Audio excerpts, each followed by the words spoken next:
We're at halftime here. DeMatha trails Gonzaga 44-41. I'm here with Dave Diluigi, class of 1988. Dave, welcome.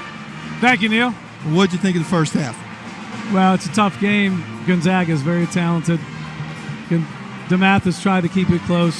We're getting hurt by a few turnovers and some rebounding, but we'll get it back in the second half. Good teams will make you do that, but both teams playing at a high level. I think everybody got their money's worth so far. No, it's a lot of fun watching DJ Harvey and Chris Likes out here. Like I say, people are getting their money's worth, and Ryan Allen's playing great. I think Delaware's got a steal there. No doubt. All right, so let's talk Dave Diluigi, all right, my sometime golfing partner.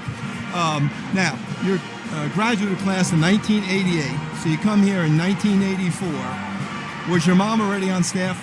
Actually, the interesting part of my history here at DeMatha is my freshman year was my mother's first year also. Wow.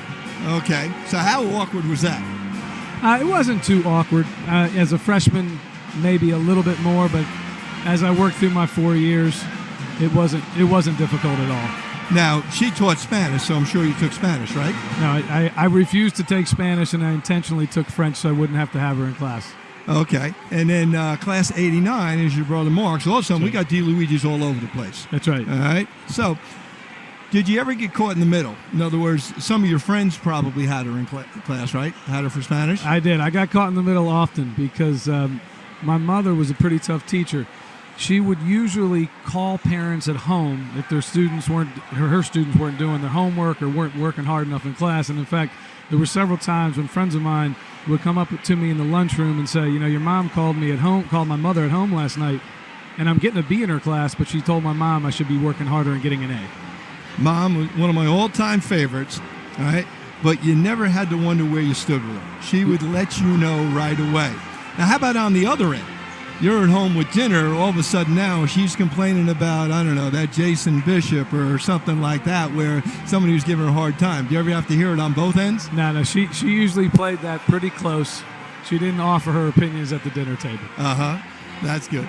But obviously a great lady. Not here tonight, though, but generally she's here. No, she's under the weather tonight, but my dad's here. Okay, so she's watching at home, right? She's watching at home. Okay, she may be our one viewer tonight because everybody else who normally watches, they were upstairs in the Kilby Lounge. Right, but I phoned home, and I think my son James and daughter Grace and Regina, my wife, are watching tonight. So there may be 4 viewers. Okay, so here we go. I hope they're not all watching on the same device. That really hurts our numbers. Well, it keeps our data down. Yeah. So who were some of the teachers you had when you were here? So some of the most influential teachers I think that taught at DeMatha were here when I was at DeMatha. Buck Offit, Coach Wooten, Dan McMahon, Mary Yerish, Pete Strickland. You were here. So I was influenced by some of the greats. Mm-hmm. Ray Smith, can't forget Smitty. Right. So when you went on to Mount St. Mary's. Did you feel you were ready for college when on? You were prepared? Oh, I would tell you, I came from DeMatha, went to the Mount, and then I got my master's, my MBA at American University.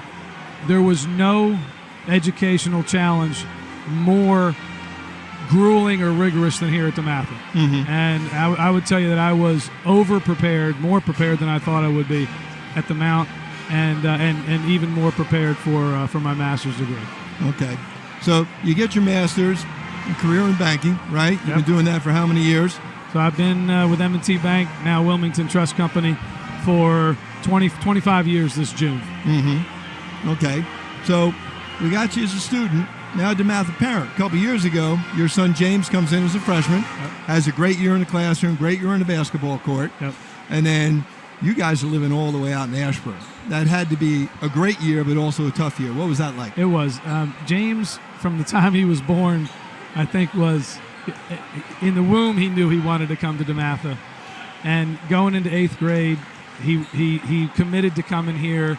And he lived with my parents for that freshman year, would come home on the weekends, but he wound up having a relationship with my parents that he never would have had otherwise had he not spent the year. But it was tough coming home on the weekends, coming back on Sunday nights. But he's a junior now at Stonebridge High School. He still misses his time here at DeMatha, still keeps in touch with his friends from the basketball team and from school in general. But it'll always hold a place in his heart. And as Pete Strickland said, he may not be a graduate, but he'll always be an alumnus.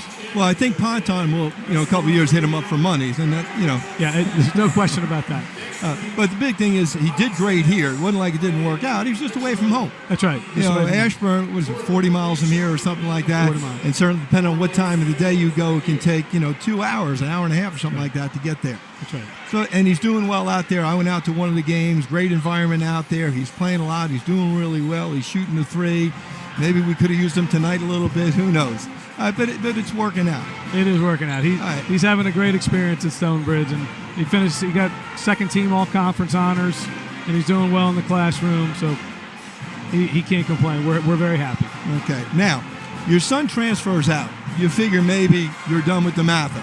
But we say no. Once you're with us, you're always with us. So you get drafted for a new board of directors. What's that like, and how does that work? Well, I've been involved here at DeMatha since I came to school in 1984. It has a very special place in my heart. And I would tell you probably for the last 15 years we've been working on a new governance policy. And last July it was approved. We installed the first board. But there was at least 10 strong years of planning leading up to this first board of directors. So I think it's going to play a key role in the development of the school, in our future. And I think it will make DeMatha an even better place than it already is. Well, it's a great board when you look at it. We have Father James as the president now. Dan obviously is still the principal. And on the board there's you and just a host of other great alums with experience in different areas. Yeah. And people who are really dedicated to DeMatha and can use that expertise, to move this school a little further on down the road in so many different ways. Yeah, we have a great board with cross-disciplinary. We've got Tim O'Brien, who under his leadership as the chair, bringing legal expertise and also a deep, rich history in the school. Rich Harrington, who's our treasurer, he's a CPA and a CFO. Another alum, Brian Sheehan, who's an attorney up in Baltimore, who went to school here and played basketball. His dad was a longtime women's coach at Mount St. Mary's, my alma mater, and so many others. David Aldrich with TNT. We've got a great group of people. Yeah. Now, one thing about your class, 88, we've had a lot of great classes, but the class of 88 is second to none in terms of their loyalty. Anytime there's a reunion or an activity, they show up, and they show up strong. Why is that?